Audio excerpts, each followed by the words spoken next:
This video is sponsored by Digital. Digital is a creator tokenizing art and music into NFTs. Check out his website at danky.art. And don't forget to sign up to his newsletter to keep up to date with everything he's creating. Thanks for the sponsorship.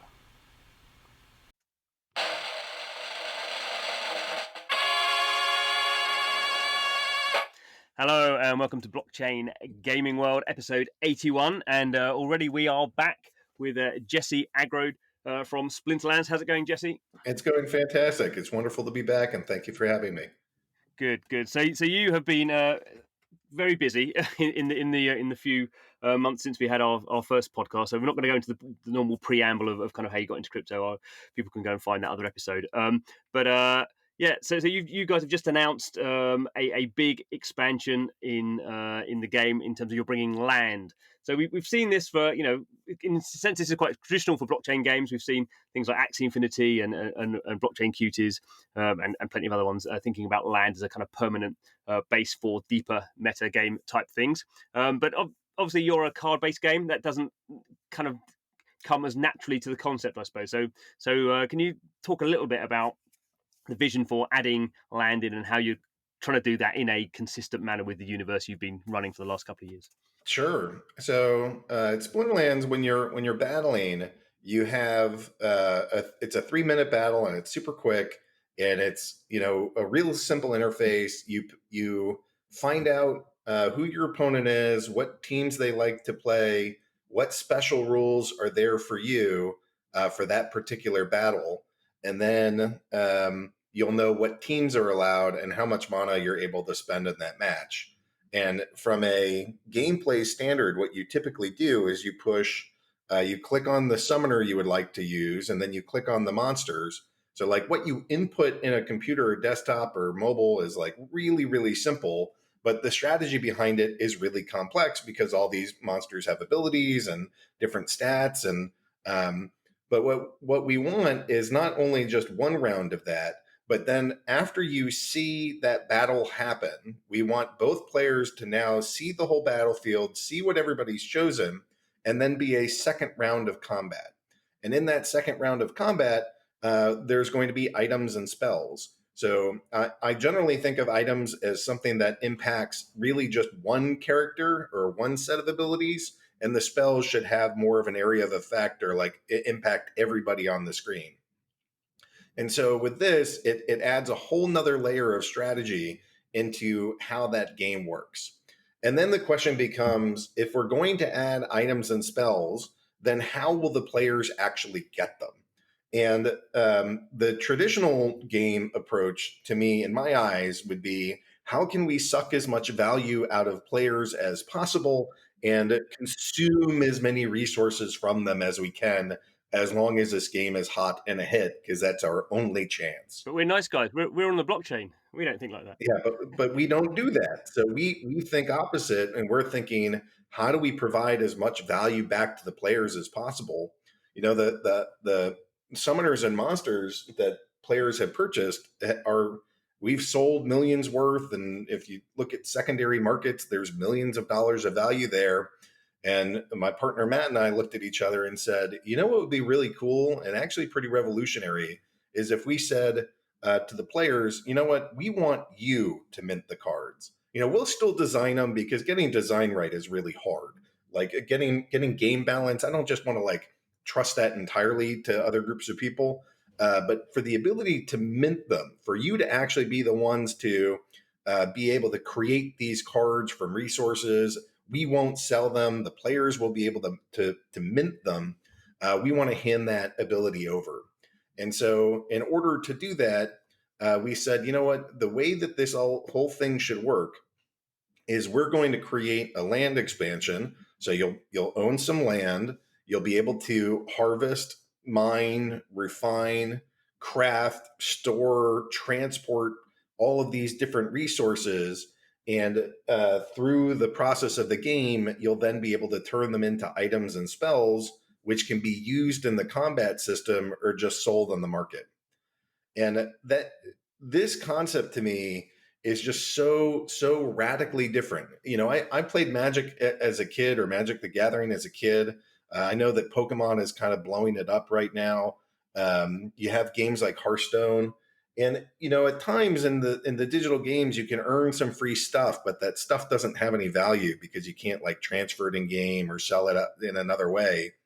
Here, what we're doing is we're saying, you know what, guys, you get to mint these cards. You get to the thing that our company has traditionally been able to earn revenue from doing. This is our core business.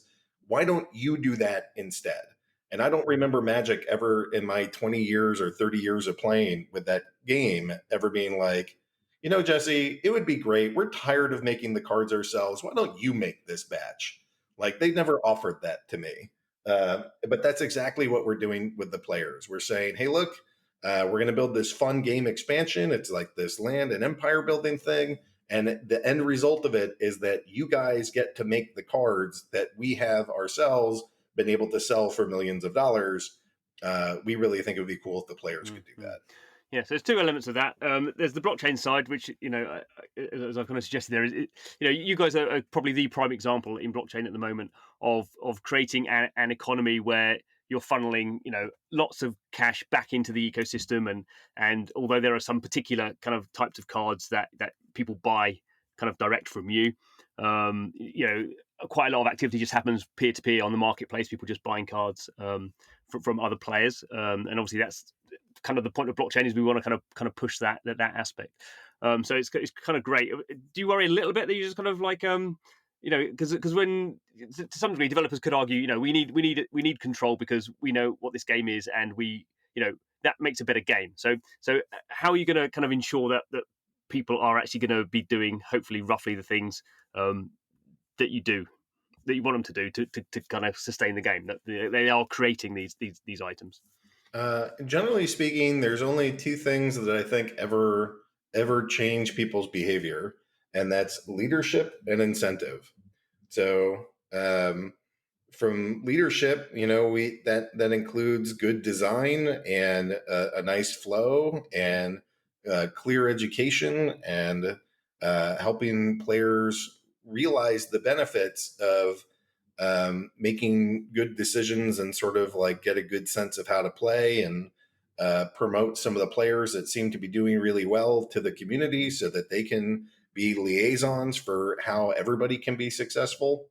And then from incentive, it's really about making sure that, the pathway from I got my land to I minted cards and I sold them for money on this market is clear. And along the way, like there's the ability to harvest. So after you get some harvested resources, you should be able to stop and be like, all right, that's all I want to do here, and sell those on a market. Or maybe you want to go craft some items, or we're calling it gear. Like I imagine that the buildings and the land itself will have the capacity for gear, and so players will come in and craft some things to help them craft faster, better, stronger items. So maybe you craft some of that, and you're like, you know what, I'm done. That's as far as I want to go. I'll just sell this part and I'll leave. And there will be other players that take it all the way from. I'm from New England, so we say from sheep to shawl. From the beginning to the end. Um, you know, really walking through that process and saying, I'm committed to making this sword, and I want these swords and this armor and all this stuff at the most powerful levels that I am capable. And some of our players will definitely go that direction. And they'll either be using them so that they can capture that reward pool. There's a reward pool in the game, and players are constantly battling for it. The higher your rank, the more you're able to earn, and it's set that if approximately, if I needed like a quick reference guide, if I double my rank, I'll quadruple my earnings. So and that's with like the daily rank play, but then there's daily quests and season rewards. We've given out $150,000 now in tournament prizes to the players. So there's lots of these different avenues for rewards and trading, and flipping cards, I think will actually all come and play into this thing as well. Um, by dollar value, I can't really compete with Ethereum in part because their base token and stuff on Ethereum that has a 2,000 fold advantage over us. But despite that, there are days where the Splinterlands ecosystem and our market is literally doing more transactions just from a market perspective of NFTs than all of Ethereum. My one market is doing more NFT transactions than all of Ethereum. So I'm proud of that fact. I think it means that we have a great player base and a lot of enthusiastic guys that are over here and people of all types, of all ages, from all over the world. And we built this cool ecosystem that folks like to participate in. And some of this is enabled because we have no gas fees here. So, I was watching like some of the NFTs and particularly the art. I like following that space. I'm involved in a project called NFT Showroom, and so I'm always watching that. And I'm seeing that like you could have a $70 gas fee at times, and just more recently, like today being October 23rd, it seems like it's coming down a bit. But if we have cards that are like 1 or 2 pennies, and if you have a $70 gas fee, you can't transact with a 2 cent card. But because we can allow that, our players are trading back and forth these micro transactions and tiny amounts, and they're not penalized for it. So we just see a ton of that kind of activity. And even though our dollar value on the market isn't astronomical like some of these other places, it's enough that you're able to buy and sell these cards and move in and out of, sizable positions. You can't always do it in a day, but the market's pretty robust. And one of the best things about our game is that if you get tired of us or sick of the decisions that Matt and I make or this company make, or you want to go in a different direction, or you're getting married, or whatever it is, you just say, okay, I'm done. And there's a market and you can sell your cards off. And that includes your cheapest ones and most expensive ones, but you're able to exit the game, and lots of people have, and then they've come back later. Yeah, yeah, no, exactly. No, I always think kind of Splinterlands is the kind of great example of, and I don't mean this in a demeaning way, but it's kind of my first blockchain game where it's the simplest game to get into. You get all the benefits of blockchain. You don't have these, because I think some other blockchain games when you hear an Axie just sold for 200 ETH, then you kind of go, wow, that's not really for most of us clearly. But this is just it's a game. This is a game for like people who aren't going to spend thousands of dollars on a game, at least at the beginning potentially. Well, some people do. I mean, it's okay that they do, and we like to try to cater to everybody. But what you're describing has been a very intentional approach for us. Of we want this to be as close to a like Web 2.0 sign up experience, but with the invisible infrastructure to provide Web 3.0 benefits. And so you sign in with a username and password, and because there's no gas fees, you don't actually have to own crypto first, which means that it's a lot easier to onboard new users. And then once those users are here, then they can get started and they can get playing. And then they realize, oh, look, I can play whenever I want. This game is digital, but beyond that, I can trade these cards whenever. That's really cool. And what the hell is this? I'm earning crypto for all these battles, and I'm getting these cards, and I stopped spending money like a week ago, but my account value keeps going up. Like that's I don't know. We've just tried to build something that is approachable for normal human beings. And if you happen to be a whale and really want to go crazy, there's avenues for that too. But the game is designed so that players at all levels can try to earn and compete for prizes, and also have a fun experience for them. So, how much do you worry? Not worry is probably the wrong word, but you're going to add this big expansion, which is going to create lots of different kind of roles in the game. So previously, this is the game where you've come to do a very traditional kind of card battling kind of experience. You have your cards, you can level them up, you choose which ones you're going to play depending on what the rules for that particular kind of battle is. Now you're going to add all this stuff that we don't see in card games. So we don't see land ownership and mining or mining all these materials to kind of mint these cards. Are you a little bit worried that you're kind of going to lose the kind of the purity of the gameplay kind of thing that you've got at the moment, or do you just think not many of your only a small percentage of the current player base will be interested in this kind of new kind of gameplay? It's not really gameplay; I guess it's a new kind of meta game sort of thing. No, I mean it's gameplay. There'll be a whole different game that is part of managing land, and if like what is so powerful to me about these blockchain games is that the assets in one experience can translate over to other things. When the second that somebody creates a token, the first thing that some prospective buyer or friend, let's say I create a token and I go to you and I'm like, John, I want you to buy this token. The first thing you're going to ask me is, what utility does it have? What hype is around it? What does it do? Right? And so if my answer is, well, you can use it for battling, then that's pretty awesome. If I can then say, well, you can use it for battling or for this land expansion, and there you're actually able to craft other cards that can be used back in your battling, all right, that's even cooler.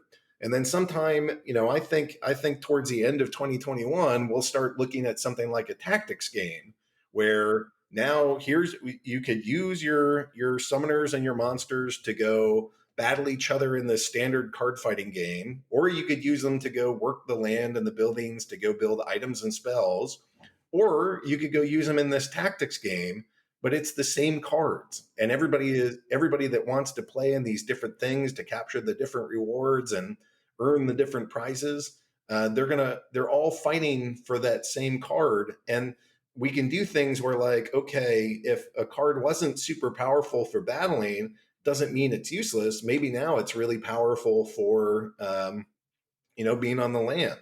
And later on, you could be like, wow, that card wasn't that great at fighting or land working, but man, this thing is absolutely killer in this tactics game. And so, but we're driving that same demand all around the same tokens so that for the people that own them, they're going to be stoked because it's like, well, there was X amount of demand when I had this card a year ago, but now there's whole new utilities and avenues, and players are wanting it for a bunch of different reasons. And I'm holding tight, but man, now I'm thinking about what am I going to do because that other guy seems to want my cards pretty badly. So I think it'll change the community some and change who's here, but I don't think they're going to be complaining about it. I think they're going to be really excited about it because we all want more use cases for our tokens, and that's exactly what we're building. Mm. And I think again, not wanting to bang on with the blockchain hammer, everything is a nail, but this kind of thing is I think comes much more easily to blockchain games where you have these inherent assets that it's almost like the more, if you just said that, the more things you can offer players with them, then the more valuable, not necessarily financially, but the more valuable those assets, those cards become to the players, and then over time, because you can trade them, the more financially valuable they become as well. And I think if Hearthstone suddenly decided they were going to add some kind of strategy element where you're building castles and stuff, people just go, what are you guys on? This is like, you're totally destroying the game. Whereas I think blockchain games, because of the way they're kind of created, it allows you to do things that wouldn't make sense in non-blockchain games. And I always kind of think that's interesting with blockchain games that you kind of, I want them at least to be breaking new ground in what games can be. And I think this is going to be a fascinating example. Well, the whole thing is a network effect, right? Like everything comes down to how many people are part of this ecosystem. What are they doing in that ecosystem? And are they trading, buying, selling? Are they spreading the word? And that, there's X many trading card game people in the world, but there's also Y amount of um, empire building fans of like the Clash of Clans variety or the Civilization variety. Those are huge hit games. All the way back, I was playing Populous when I was a kid, and like for 30 years, you've been able to go build these kinds of things. There's all kinds of people that they kind of turn their nose up at trading card games, and they say, I want nothing to do with that. But they'll spend hours and hours late into the night being like, all right, I know it's 4 a.m., but just one more turn.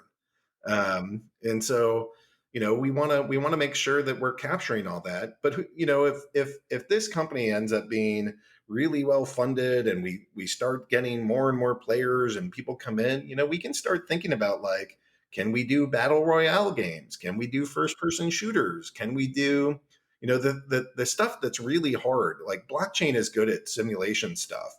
You can do that all day and night. When you start getting into graphics, it gets harder. But not anytime immediately, but down the road, my eyes are on what other kind of games can we build, and how can we attract players from all over the ecosystems. And they're all going to want that Lord of Darkness, because in all of these different games he provides all these different benefits. So they're going to want Kiara Lightbringer, and she's a summoner that has this set of qualities that are beneficial here and there. And for all of these reasons, people are going to fight to get these limited edition cards. And sorry, guys, but there's not enough for everyone. And so please push and shove. Absolutely.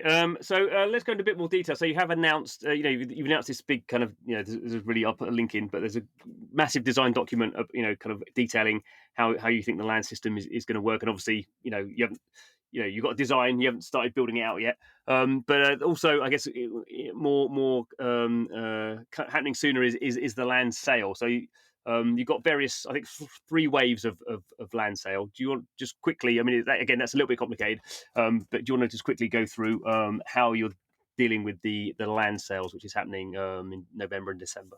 Yeah, it's going a little ballistic. We announced this to our players, and now it's really like all that they're talking about.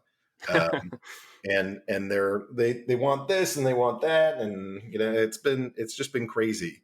But Matt and I took quite a bit of time to really try to start nailing down some ideas of how this land will work. And so there's castles, there's keeps, and those are managing whole regions, which are 1,000 plots, or tracks, which are 100 plots.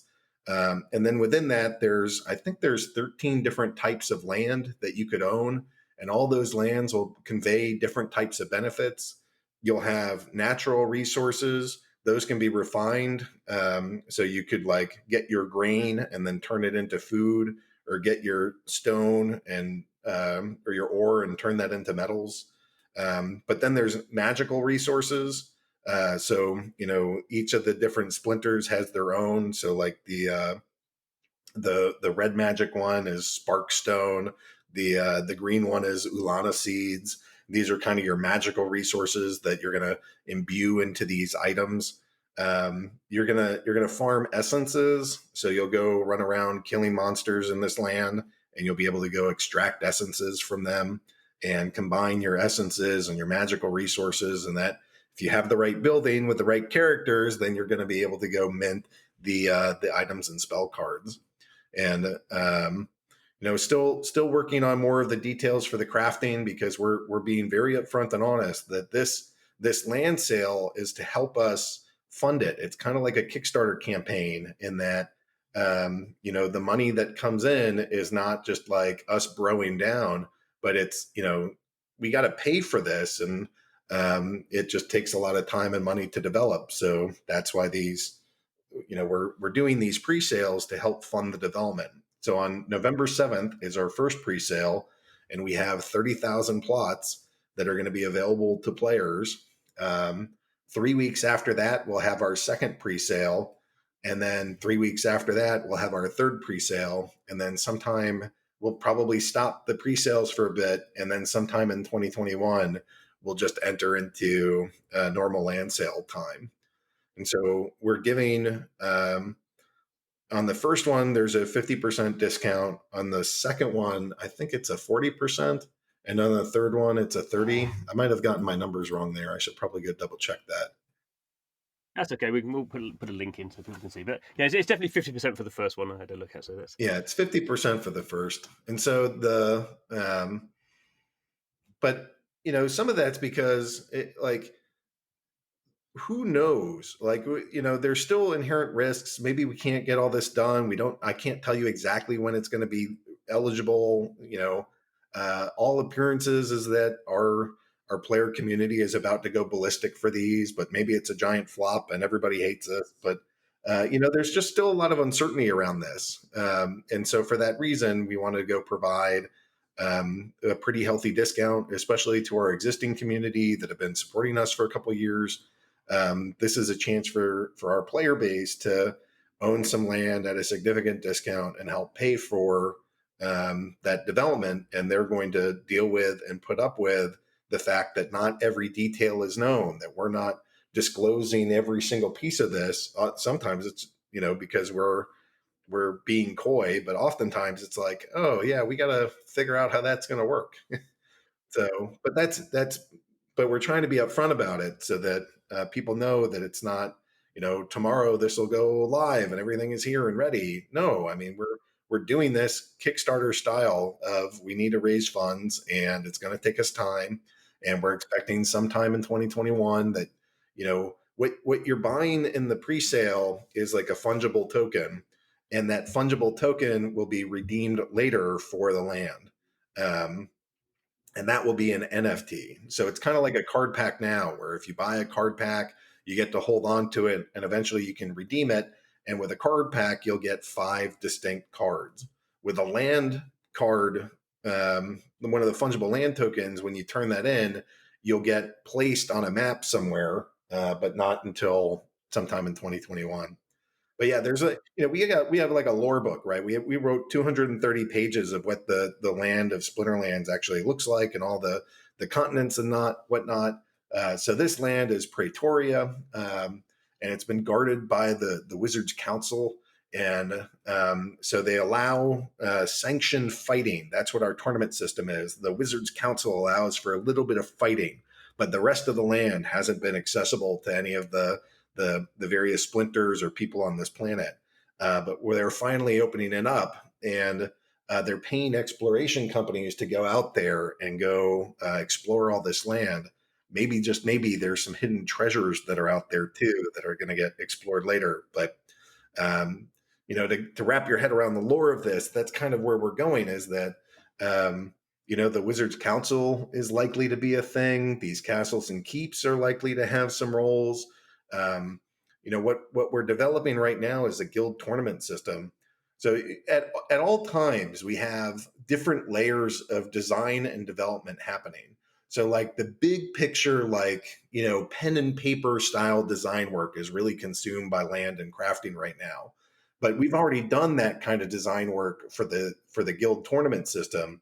So that's going into like actual development right now. So the players that, they're in a guild, and the guild is mostly social, but starting pretty soon, sometime before the end of the year, we're going to have guild tournaments where, we have these anytime tournaments, but now it's pitting guild versus guild rather than just random player versus random player. And some of those prizes are going to come back to the lands too. So that if your guild does exceptionally well and they have a guild shop, and then players are going to be able to buy things that will allow them to harvest faster, store more, transport cheaper, that sort Mm, of thing. mm. Yeah, and I think it's right in saying you're also because land. The land is going to be like a it's already a valuable thing that people are interested in, and you've started a dark energy crystal. I think it's a kind of for if you have a liquidity pool on Uniswap with that, that's part of the if you put dark energy crystal and ETH into that liquidity pool, you there's a potential you're going to get some land as well. So it's going to be kind of spread quite widely throughout the kind of Splinterland kind of keep using the term ecosystem, but people who are into kind of Splinterlands is land is going to be kind of part of that for the foreseeable future, which is good to spread that around. So is it 150,000 plots in total, isn't it, in this particular kind of planet? So or not, kind of area. Yep. So there's 30,000 in the first pre-sale. There's 30,000 in the second, 30,000 in the third. There's 60,000 in the main sale. But some of that 60,000 will be reserved by Splinterlands that we won't sell, that we will use for prizes and giveaways and things like that, just to attract folks over here. And you'll notice that there's 0% that's like dev bro down fund. It's we just there's a bunch of stuff in crypto that would normally raise red flags to us when we're thinking about, what projects do we want to be a part of or own. That was one of them. So it's not like, me and Matt are like, well, 20% is going to stay with us. No, no, no. It's like this stuff is being sold and the money's going towards development, and that includes our salaries. So I can't tell you I get none of that, but it's not like we're reserving, here's millions just for me and Matt. It's not what we want to be a part of. And I think, correct me if I'm wrong. I think the for the first round, the one plot will be $1, $10. Is that right? Something like that. Right. So the retail full price of land is $20 per plot. And in the first one, a single plot gets a 50% discount. So that's going to come down to $10.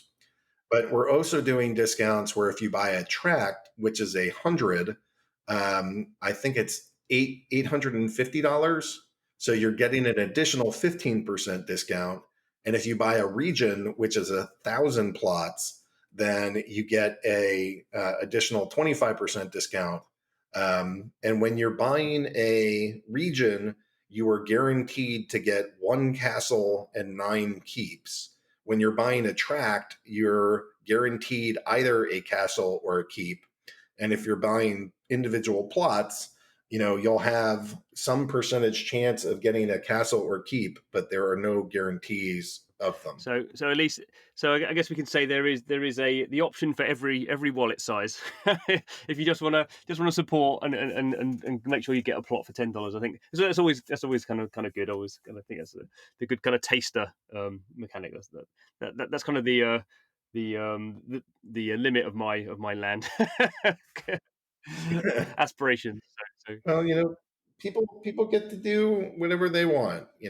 This is all meant to be voluntary commerce and choices and welcoming, and as much as I'd be stoked to start seeing things trade for 70, $80,000 here and there, like, this is also meant to be a game to bring everybody in, and in some ways that's not super healthy. I mean, it's healthy if that's like the old stuff where, like, some card that was only sold for a limited period many years ago is now worth a bunch. But that's not healthy if it's like, you know, welcome to the game. The minimum buy-in is now 50 grand. It's like, okay, that's not for me.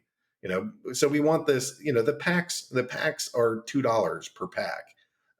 The like if you buy them in bulk, they come down to $1.70. Those are those are price ranges where, like, people all over the world can participate. But that also reminds me that this game has renting. So one of the key, like, frustrations that trading card games have had forever is that people get priced out of them. But having a rental option means that some players can buy them and own them and spend a lot of money to own these digital assets, and then you can rent them out. And on the rental side, if you take that big cost and you divide it over a couple of years, and you allow other players to pay that, then for the renter, you can get stuff pretty inexpensively that's still super high quality.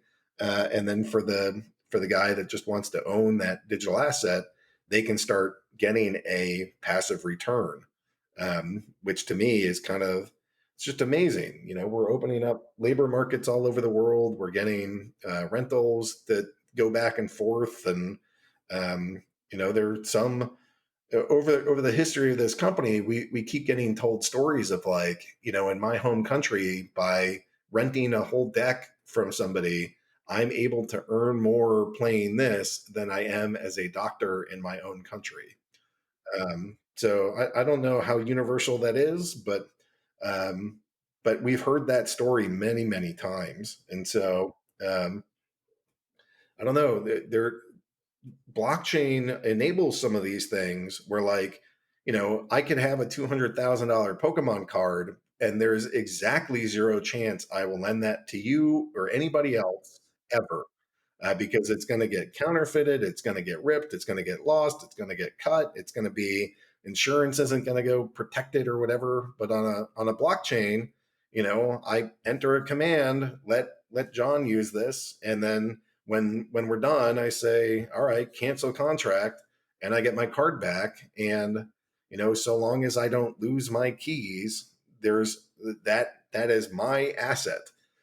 You can't rip it, you can't steal it, you can't counterfeit it. So I can screenshot it apparently. you can screenshot it. That's right. If you're a boomer, you can screenshot it. But other than that, as it turns out, there's no benefit to owning a screenshot of a Splinterlands card. Just to be clear. Cool, excellent. Well, thank you very much for your time and going through everything that you guys are up to. It's kind of fascinating to kind of hear.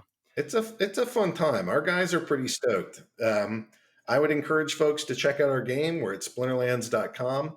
And if I think you miss out on a lot if you're not part of the community. So I would encourage folks to go to discord.splinterlands.com or t.me/splinterlandshq.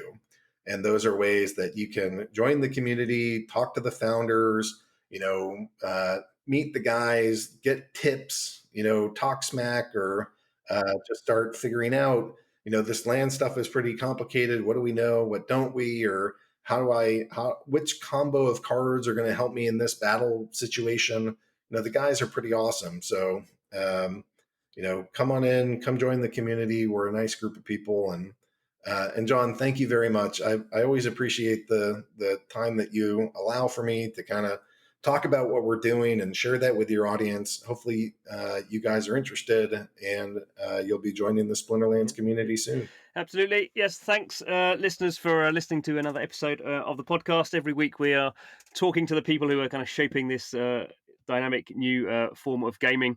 Personally, I think it's fascinating. That's why I'm in there. Hopefully you do too. If you do, please subscribe to the podcast, Blockchain Gaming World. We're available through all the usual channels. And if you like us, then please give us a review.